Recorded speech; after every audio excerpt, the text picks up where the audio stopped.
L'histoire commence dans une rue de Vérone. Le soleil vient de se lever et les serviteurs de chaque famille sont là, qui se narguent et se menacent.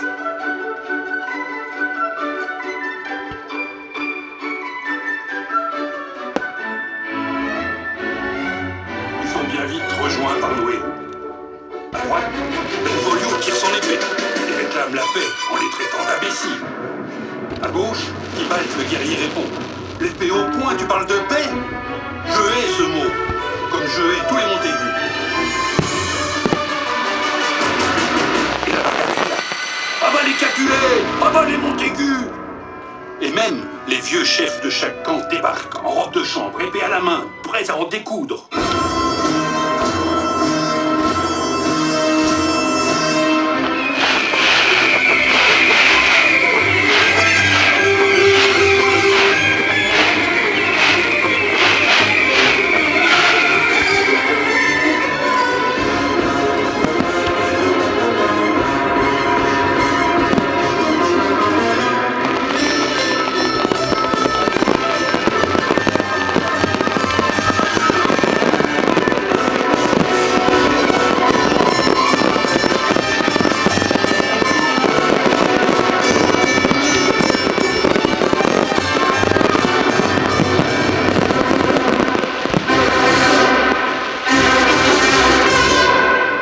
Le prince arrive, l'autorité suprême, et aussitôt, le combat cesse.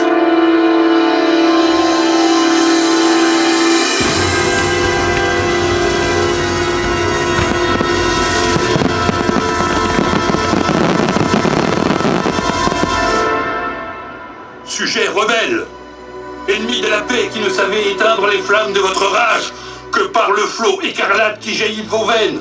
Toi, vieux Capulet, et toi, Montaigu, 3 fois que vous troublez le repos de nos rues.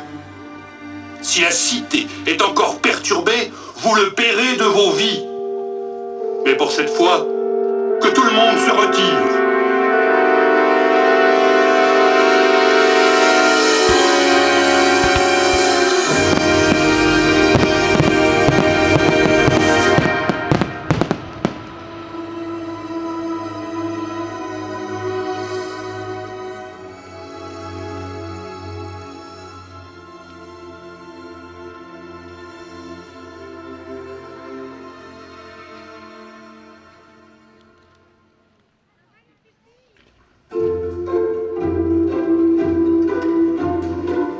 Voici Roméo.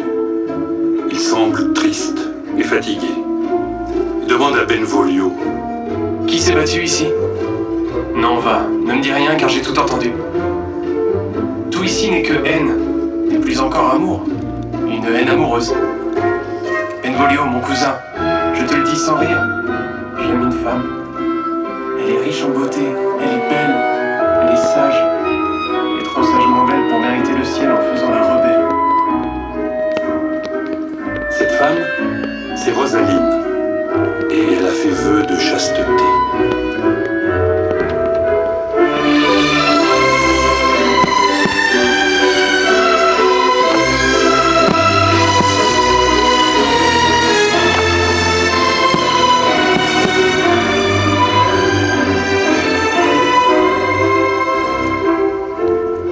Et Benvolio suggère à son cousin d'arrêter de ne penser qu'à elle, de rendre à ses yeux leur liberté et de les tourner vers d'autres beautés.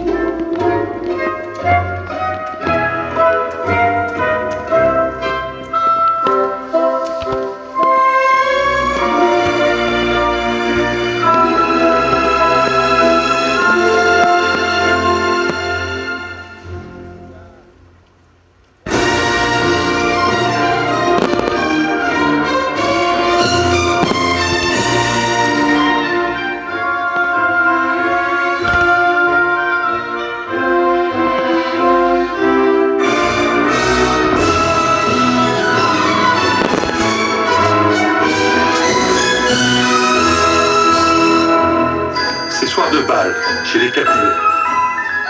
Et voici qu'entre masqués nos 3 amis. Roméo et Benvolio, vous les connaissez.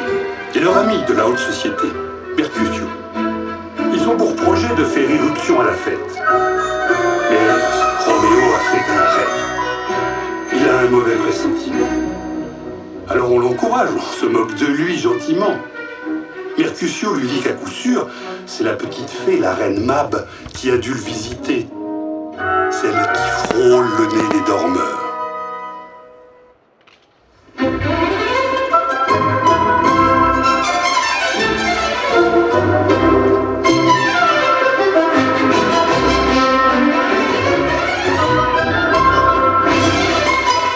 Tybalt a reconnu Roméo, malgré le masque. Il fulmine, il bout de rage. Le vieux Capulet lui dit de l'ignorer. Puis le voyant hargneux, il lui ordonne de se calmer.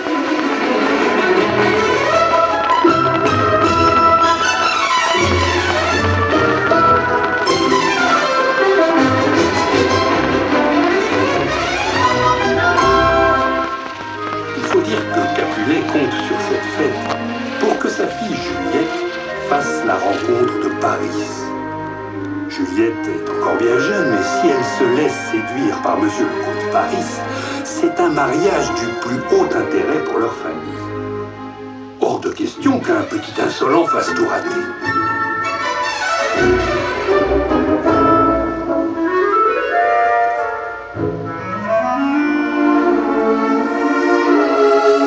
Et voici que débute la danse des chevaliers.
La danse se termine et Juliette regagne sa place.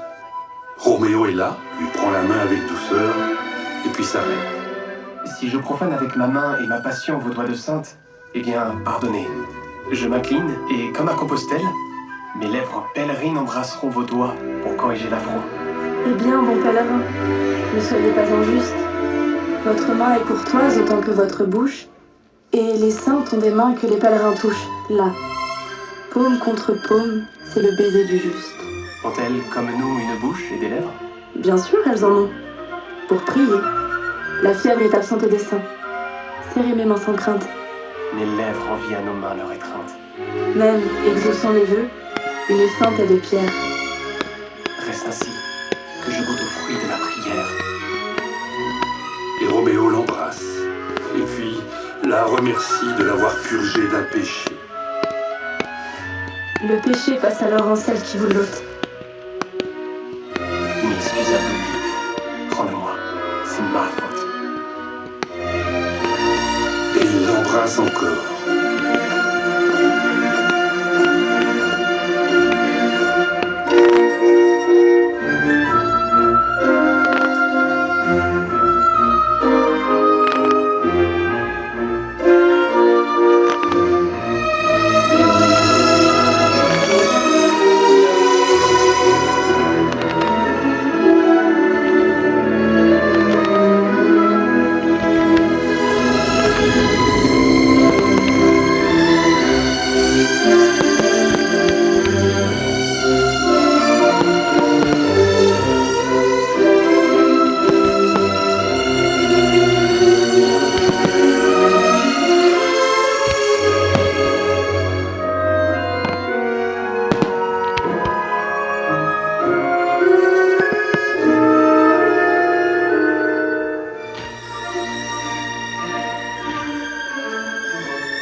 s'approche.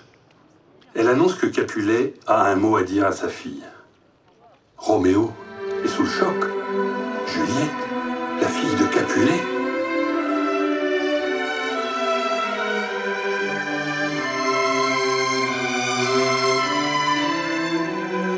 Et puis Juliette, en suivant sa nourrice, demande l'identité du jeune homme. Son nom est Roméo, un Montaigu dont il est le seul fils. Mon seul amour, né du seul être que j'abhorre. Connu trop tard et vu trop tôt sans le connaître. Un amour prodigieux dans mon cœur vient de naître, qui du pire ennemi fait l'amant que j'adore.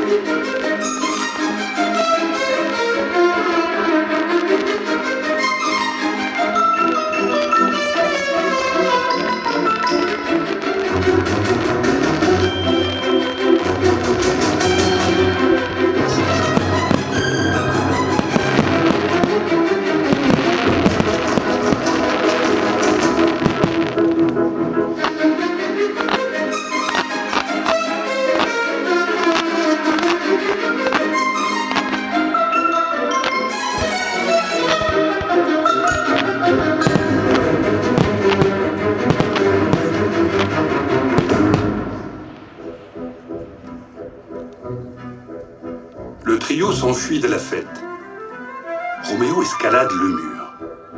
Benvolio le regarde faire, et Mercutio, persuadé que c'est pour aller trouver Rosaline, l'arrose de commentaires bien gras. Rêve donc sous les abricotiers. Imagine donc ta maîtresse dans ces abricots bien mûrs qui amusent en secret les pucelles.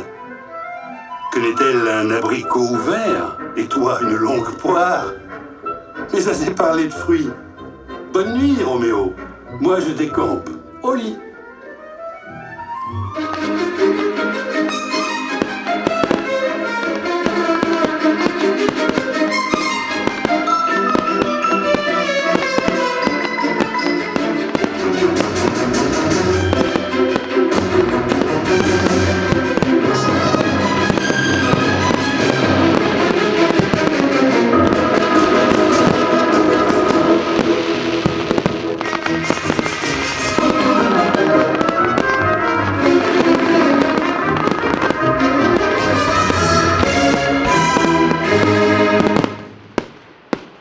Ils s'en vont, et voilà Roméo, seul, sous le balcon de Juliette. Quelle lumière brille par cette fenêtre? Merveille! C'est l'Orient! Et Juliette est le soleil. Lève-toi, soleil! Chasse la lune au loin! La voilà!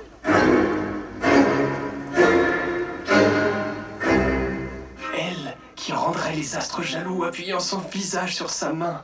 Je voudrais être son gant et pouvoir toucher sa joue.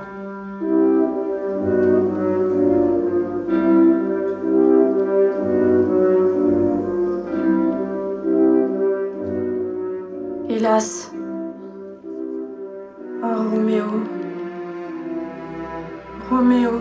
Pourquoi es-tu Roméo? Renie ton père et ton nom. Ou si tu ne veux pas, fais vœu de ton amour et je ne serai plus une Capulet. Roméo l'entend qui parle seul et se demande s'il doit répondre, et tandis que Juliette verse aux étoiles ses désirs les plus intimes, il l'interrompt. Je veux te prendre au mot. Nomme-moi amour, c'est un nouveau baptême. Je ne suis plus Roméo. Sur les ailes légères de l'amour, j'ai volé par-dessus ces murs. Ce qui lui est possible, l'amour l'ose, il le fait.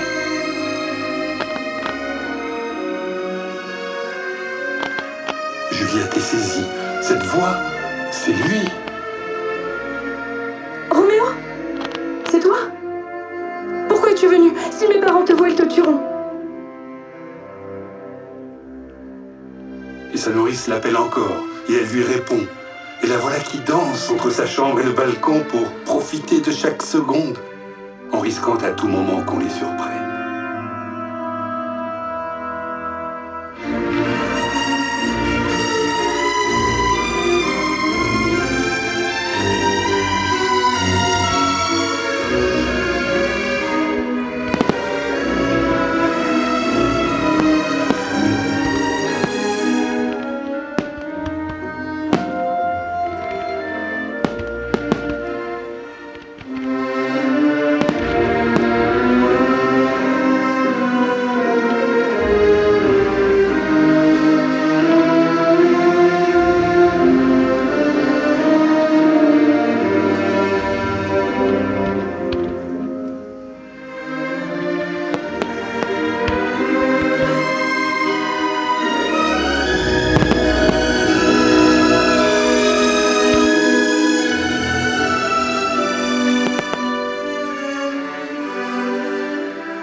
confesseur, qui s'étonne de le voir réveillé si tôt.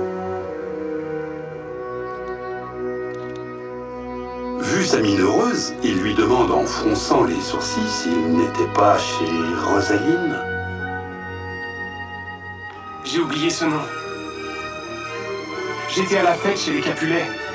Quelqu'un m'a blessé, que j'ai blessé aussi. Notre remède dépend de vous. L'amour de mon cœur se porte sur la fille du riche Capulet.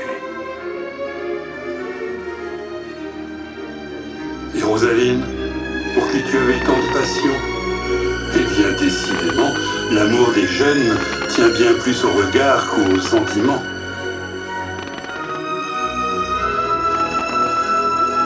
Vous m'avez dit d'enterrer cet amour. Mais pas dans un tombeau où on couche un amour pour en sortir un autre. Ne grondez pas. Celle que j'aime me rend grâce pour grâce, l'autre ne le faisait pas. Allez, jeune inconstant, j'ai une bonne raison pour vous marier. Car cette alliance pourrait bien changer un jour la haine des deux familles en amour.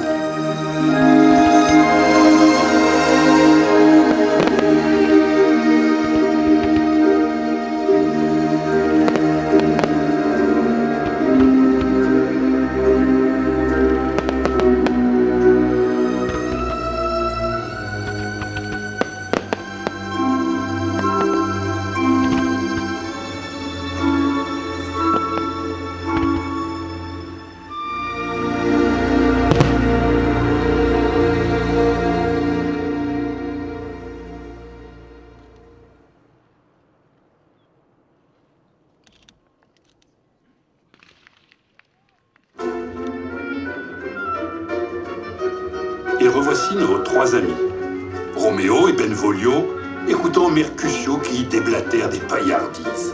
Ils se charrient, font de l'esprit, comme le font les enfants d'aristocrates.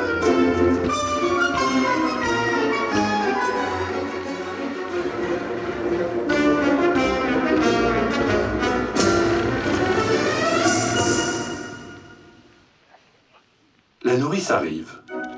Elle prend Roméo à part. Elle veut savoir, pour le mariage, si c'est bien vrai, et où elle doit conduire Juliette. Roméo laisse partir ses deux amis et lui donne l'endroit. Et les voilà, Juliette et Roméo, en clandestin, mariés en toute discrétion par frère Laurent.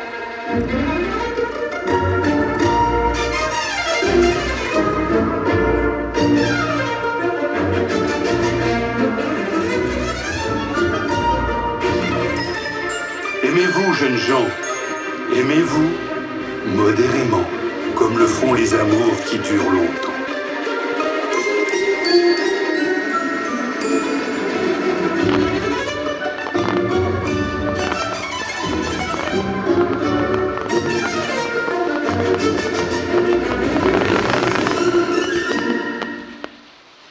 Une heure après, dans la rue, voici Tybalt et toute sa bande. Il vient pour Roméo, l'épée au poing, et réclame son sang pour l'injure qu'il lui a faite en s'introduisant au bal.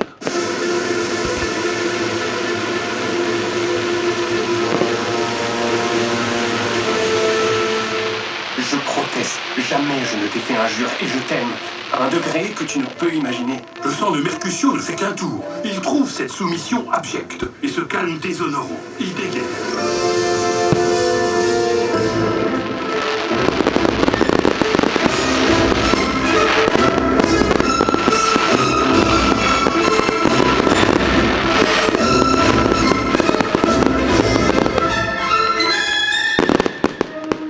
Rentre ton épée, mon bon Mercutio. Le combat est fulgurant. Roméo s'interpose, baisse leurs armes. Tybalt en profite alors pour porter le coup fatal.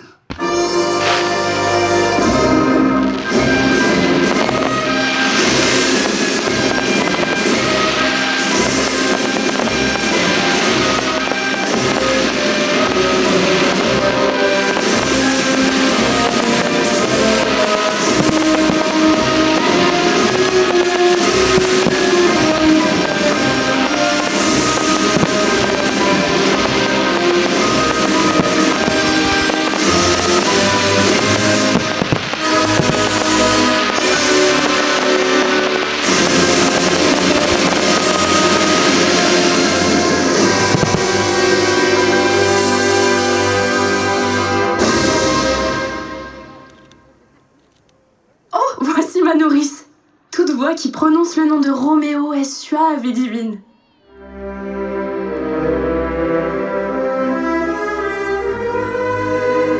Un malheur!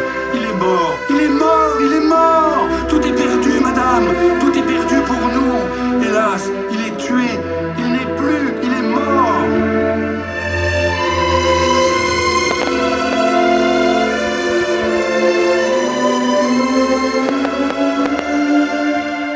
Le ciel est donc si cruel? Le ciel, non! Mais Roméo! C'est Roméo le cruel! Roméo s'est-il tué lui-même? Sois brève. S'il s'est tué, dis oui. S'il est vivant, dis non. La nourrice ne l'entend pas. Elle dit ce qu'elle a vu, la blessure, le sang, les corps sans vie de Mercutio, de Tybalt assassiné par Roméo. Roméo, coupable et condamné par le prince, qui l'a banni de la cité.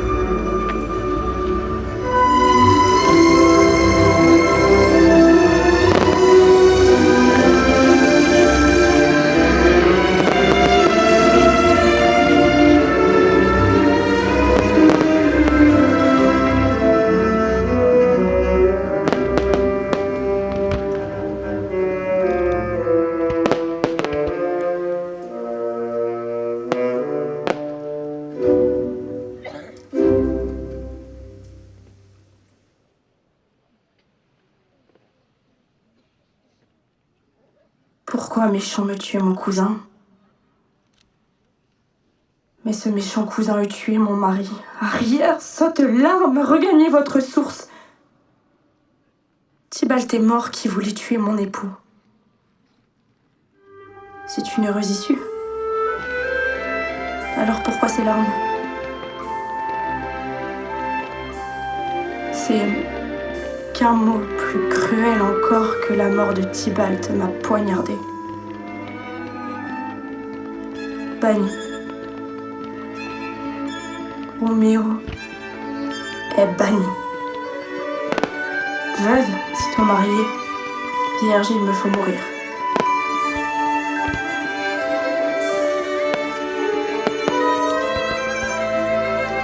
La nourrice lui dit de retrouver sa chambre, qu'elle sait où Roméo se cache, qu'elle va le faire venir.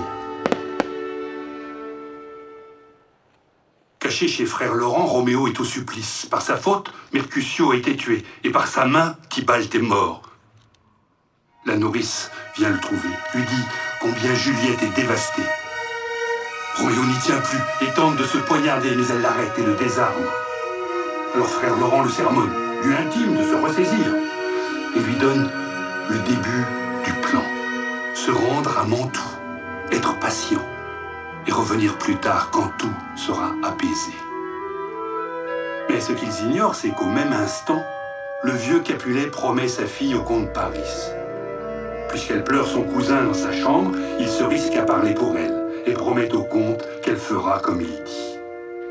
Le mariage est acté. Ce sera dans 3 jours.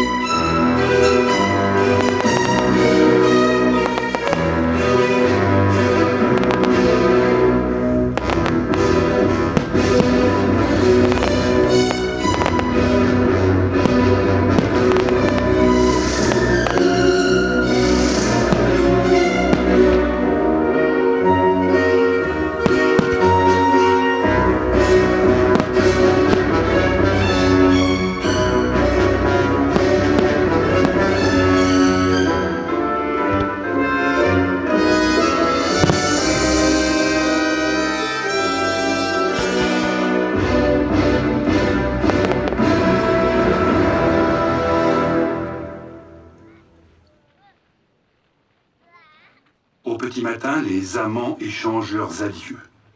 Juliette ouvre la fenêtre, Roméo fuit par le balcon.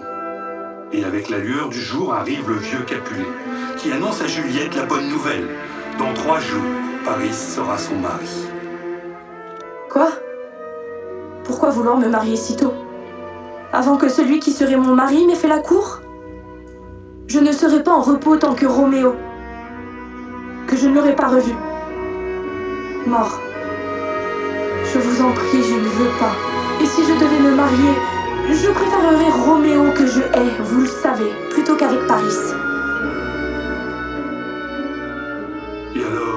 Et alors, je vous en prie, je ne veux pas, je préférerais. Suis-je homme à plaisanter? Tu as 3 jours pour te décider. Si tu es à moi, je te donne à mon ami. Sinon, va donc te pendre, mendie ou crève dans la rue. Sur mon âme, je ne te connais plus. Tu n'auras jamais rien des biens qui m'appartiennent. Et Capulet s'en va. Et Juliette est sidérée.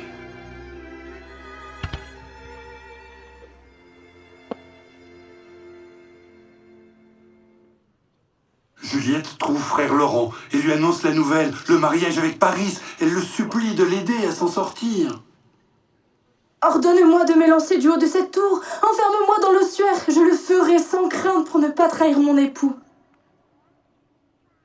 Frère Laurent l'apaise et lui donne le plan.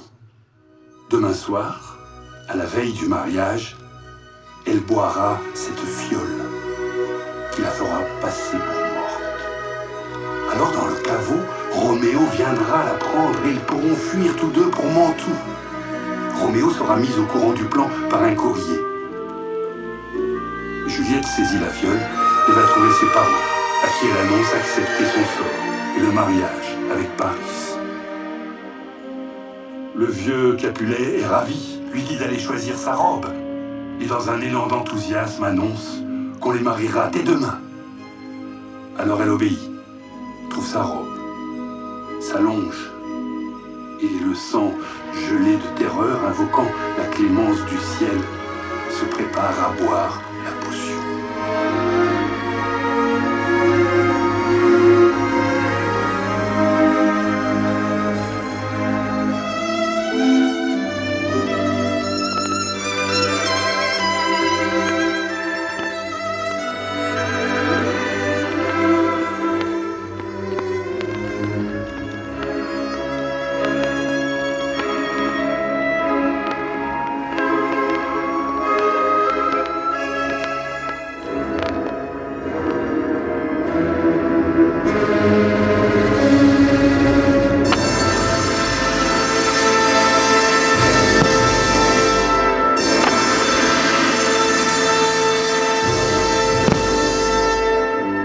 La nouvelle se répand comme une traînée de poudre.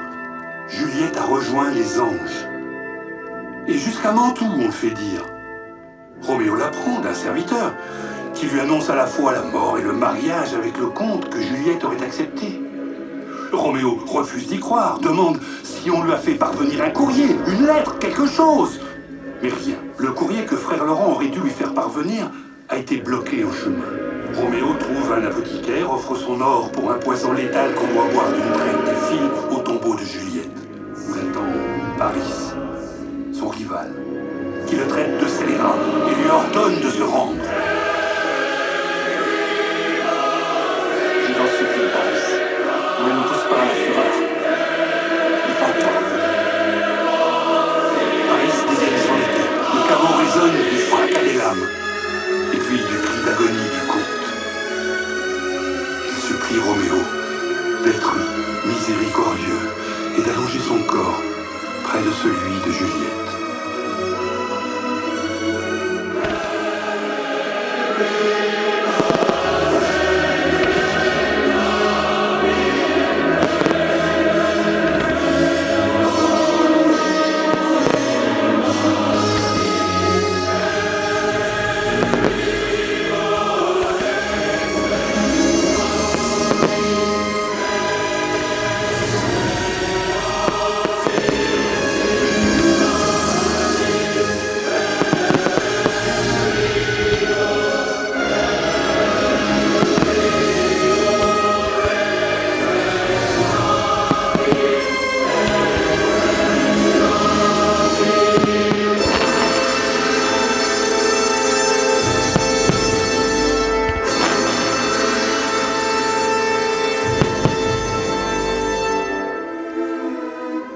exposant le corps de Paris, Roméo découvre allongé là Tybalt et son amour. Juliette, froide et tendue. Il l'embrasse une dernière fois et boit le poison d'un trait qui le foudroie sur le champ.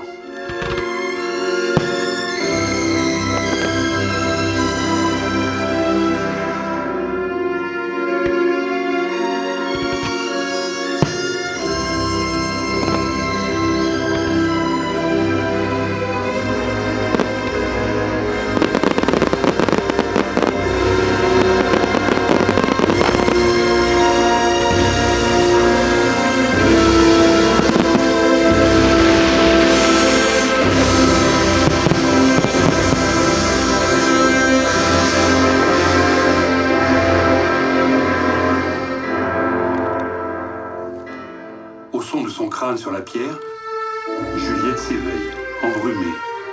Et frère Laurent arrive en hâte. Il voit les armes sur le sol et tous ses corps sans vie. Frère Laurent? Tout s'est passé comme vous avez dit? Où est mon Roméo? Mais un bruit les interrompt. Frère Laurent lui dit qu'il faut fuir, que son époux est là, gisant, mort sur son cœur, qu'il la placera parmi les sœurs si elle le veut, mais qu'il faut fuir immédiatement. Juliette le regarde partir, trouve le flacon de poison vide. Gourmand, tu as tout bu. Tu n'en as pas laissé pour moi. Je vais embrasser tes lèvres. Peut-être qu'une goutte s'y suspend encore. Roméo, ta lèvre est encore chaude.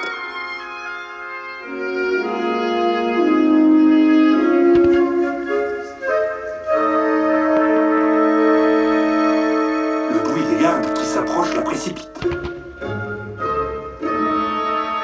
Elle prend le glaive de Roméo et se poignarde.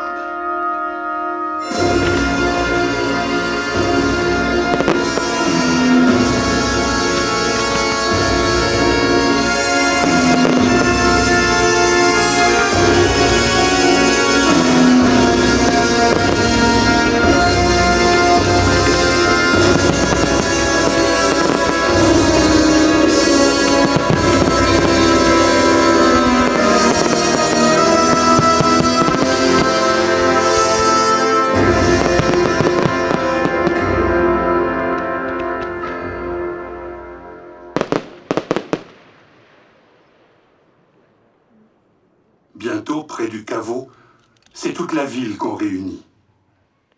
Frère Laurent s'est fait attraper, le prince lui fait tout raconter. Et ainsi, Montaigus et Capulet découvrent tout, l'amour sincère et le mariage, et combien ces morts étaient vaines et évitables. Montaigus promet de faire une statue dorée à la mémoire de Juliette. Et le vieux Capulet promet un Roméo en or, qui reposera à ses côtés. Cette paix est sombre, conclut le prince. Certains seront punis, d'autres seront pardonnés. Car jamais il ne fut histoire de plus de mots que celle de Juliette et de son Roméo.